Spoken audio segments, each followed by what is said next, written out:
typical way that a driver will use one of our stations is they'll go onto the ChargePoint Network website and they'll give us credit authorization, and we'll send a key fob like this.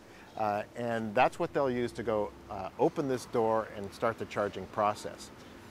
During the charging process, the driver is not involved. They just plug in the car. The car will limit its own charging. We'll never overcharge the car.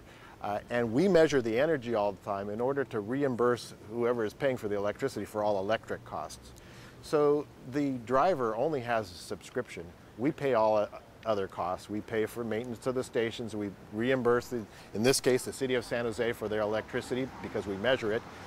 We put in controls that are required by the electric utilities to ensure that the grid is always safe and the load on the grid is moderated. And frankly, when we put in those controls, we get the best possible electric rates for the is pull the car up to the curb here, come to the charging station with your key fob, swipe it, the door will unlock, and you'll open up the door and plug in the car, and then let the door close on the cable. The door will lock on the cable, holding it in place for security purposes. Then when you're done charging, you return to your car, swipe the key fob again, we'll unlock the door, tell you about your charging cycle, you remove the cable and return it to the car. Network communications capabilities of the ChargePoint network make it unique among public charging infrastructures. The network is managed and controlled by a network operating system, a highly scalable, reliable, and distributed server and database hosted by a secure Tier 1 application hosting provider. The network operating system provides three main interfaces or portals by which various stakeholders use and manage the ChargePoint network. They are the subscriber portal, the host portal, and the utility portal. The subscriber portal is the public, consumer-oriented interface of the ChargePoint network operating system. Here we use the term subscriber to refer to the driver of an electric vehicle. He or she is the end consumer of the ChargePoint network's smart charging stations. To sign up for service, a subscriber points a standard web browser at the subscriber portal's web address, mychargepoint.net.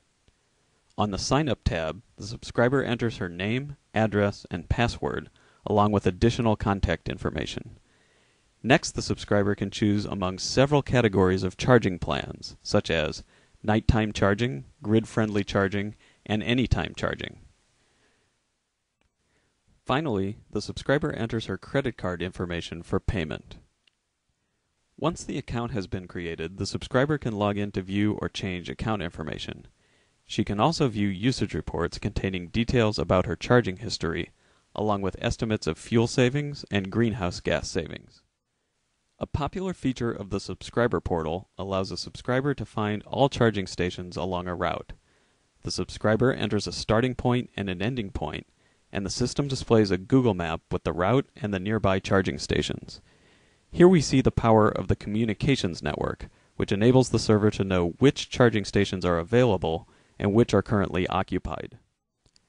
As a benefit to both subscribers and hosts, the subscriber portal has a feature which allows subscribers to request a new charging station at a specific location. Coulomb aggregates these requests and provides this information to hosts, informing them of where their customers would like to see additional charging stations. The subscriber simply enters the address and clicks Request Charger Location. The host portal is the means by which an owner can provision, activate, and manage his charging stations, all through a simple, convenient web interface. Upon logging into the system, a host will see only his charging stations. The stations are displayed by logical group, which can be any collection of stations defined by the host for his convenience. The home page, shown here, provides a summary of the host's charging stations, along with the number of units that are currently idle, in use, out of service, etc. Clicking on an individual charging station provides additional details about that station. Among the information available is the physical address of the station and month-to-date performance and usage data. Here the system displays the station's utilization, electricity dispensed, and the uptime. The host can also view monthly reports through the host portal. These reports provide the occupancy rate, revenue generated, and uptime for each group of charging stations, along with a bottom line total. The revenue generated by a smart lid is a function of its occupancy. A substantial portion of the subscription revenue is reimbursed to the host to help pay for electricity, routine maintenance, and capital investment in the station itself. The utility portal is the third main interface into the ChargePoint network operating system. Here, Coulomb Technologies is ahead of the curve in providing responsible load shedding capability to the utilities, anticipating the future demand presented by electric vehicles.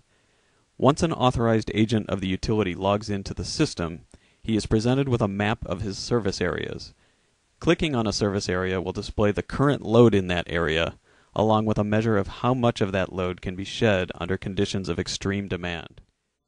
To shed the load in a given service area, the authorized utility simply selects the service area and clicks the Shed Load button. The network operating system then issues a command to all of the smartlets in the area to suspend charging of those subscribers who have selected the grid-friendly plan. Such subscribers pay a lower subscription fee in exchange for allowing the utility to temporarily suspend charging when the load on their system reaches extreme levels.